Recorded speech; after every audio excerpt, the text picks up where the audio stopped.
അല്ല, ഗോവിന്ദമാഷ് ഒരു കാര്യം പ്രത്യേകം ശ്രദ്ധിക്കുക. മാധ്യമപ്രവർത്തകൻ അഭിലാഷ് എടുത്ത് ചോദിച്ചു, അല്ല ഇങ്ങനെയൊക്കെ പറഞ്ഞാൽ ഇത് വിവാദമാവില്ലേന്നും. അപ്പോൾ അദ്ദേഹം മറുപടി പറഞ്ഞത്, ഉള്ളത് പറഞ്ഞാൽ എന്തിനാ വിവാദമാവുന്നത്, എന്തിനാ ഭയപ്പെടുന്നതെന്ന് ചോദിച്ചു. എന്ന് വെച്ചാൽ അവരുടെ തന്നെ ഭാഷയിൽ പറഞ്ഞാൽ, ബാലേട്ടൻ്റെയൊക്കെ ഭാഷയിൽ പറഞ്ഞാൽ, ക്രിസ്റ്റൽ ക്ലിയറായി ഗോവിന്ദമാഷ് കാര്യം പറഞ്ഞു. ആ ക്രിസ്റ്റൽ ക്ലിയറായി ഗോവിന്ദമാഷ് പറഞ്ഞ കാര്യത്തെ വീണ്ടും ബാലേട്ടൻ്റെ വാക്ക് കടമെടുത്താൽ തീവ്രത കുറക്കാൻ വേണ്ടി പിന്നെ നിലമ്പൂർ സ്ഥാനാർത്ഥി ഉൾപ്പെടെയുള്ള ആളുകൾ ശ്രമിച്ചതുകൊണ്ട് കാര്യമില്ല. അത് കേരളത്തിലെ ജനങ്ങളുടെ മുമ്പിൽ വളരെ പ്രകടമായ ഒരു സമ്മതമാണ്. ഇനി ഒരു കാര്യം പറയാം, ഇത് നിലമ്പൂർ തെരഞ്ഞെടുപ്പിൽ പരാജയം ഉറപ്പിച്ച ശേഷം അവസാനമായിട്ട് RSSൻ്റെ വാതിലൊന്ന് കോളിംഗ് ബെല്ല് അടിച്ചു നോക്കിയതാണ്. അങ്ങനെയെങ്കിലും നിലമ്പൂർ തെരഞ്ഞെടുപ്പിൽ എന്തെങ്കിലും മാറ്റം ഉണ്ടാക്കാൻ പറ്റുന്നു. പക്ഷെ ഒരു കാരണവശാലും നിലമ്പൂരിലെ ജനത എടുത്ത തീരുമാനത്തിൽ നിന്ന് അവർ പുറകോട്ട് പോകില്ല. ഐക്യ ജനാധിപത്യ മുന്നണി വളരെ കംഫർട്ടബിളായിട്ട് നിലമ്പൂർ ജയിക്കും എന്ന കാര്യത്തിന് സംശയം വേണ്ട. അവിടുത്തെ സ്ഥാനാർത്ഥി ഉൾപ്പെടെ ആവർത്തിച്ച് ഞാൻ പറയുന്നു, ഒരു സംശയങ്ങൾക്കും ഇടയില്ലാത്ത വിധം ആങ്കർ ആവർത്തിച്ച് ചോദിച്ചപ്പോഴും വളരെ ക്ലാരിറ്റി വരുത്തിക്കൊണ്ടാണ് പറയുന്നത് മുമ്പ് കൂടിയിട്ടുണ്ട് എന്നുള്ളത്. ഒരു സംശയം ഇടയില്ലാത്ത വിധമാണ് പറയുന്നത്.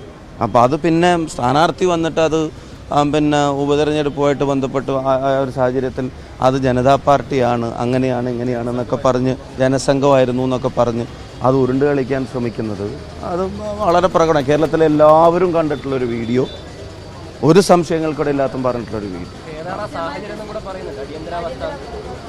അല്ല, ഏത് സാഹചര്യത്തിൽ അപ്പം അങ്ങനെ അവർക്കൊരു അടിയന്തര സാഹചര്യം വന്നാൽ RSSുമായിട്ട് കൂടും എന്നുള്ളതാണോ ആ സാഹചര്യം എന്നുള്ളതാണ്.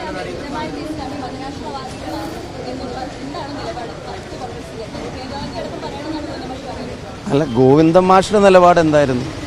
ഈ കോഴിക്കോട് ജില്ലയിലെ മുക്കം മുനിസിപ്പാലിറ്റിയിൽ അവർ ഒരുമിച്ച് ഭരിച്ചപ്പോൾ ഇതേ സംബന്ധിച്ചുള്ള വാദങ്ങൾ എവിടെയായിരുന്നു? എന്നിട്ടിപ്പോൾ അവർക്ക് ഞങ്ങൾ ആ കാര്യത്തിൽ മറുപടി പറയേണ്ട കാര്യമുണ്ട്.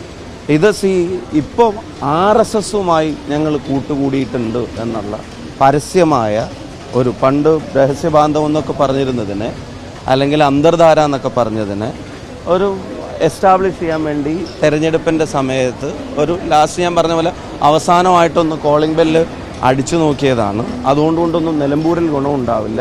നിലമ്പൂരിലെ ജനങ്ങൾ അതിനെ പരാജയപ്പെടുത്തും. ആത്മാഭിമാനമുള്ള സഖാക്കൾ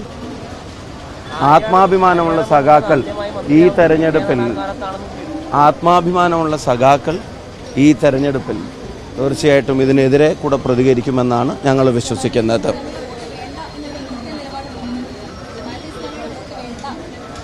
അല്ല, ഞങ്ങൾ പറഞ്ഞല്ലോ, ജമാഅത്ത് ഇസ്ലാമിയുടെ വോട്ടിനെ സംബന്ധിച്ചൊക്കെ ഇപ്പോൾ ഇവരുണ്ടാക്കുന്ന കോൺട്രവേഴ്സീസ്, ആ കോൺട്രവേഴ്സീസിൻ്റെ ബേസ് എന്താ? നിലമ്പൂർ ഉൾപ്പെടെ അതുണ്ടായിട്ടില്ലേ?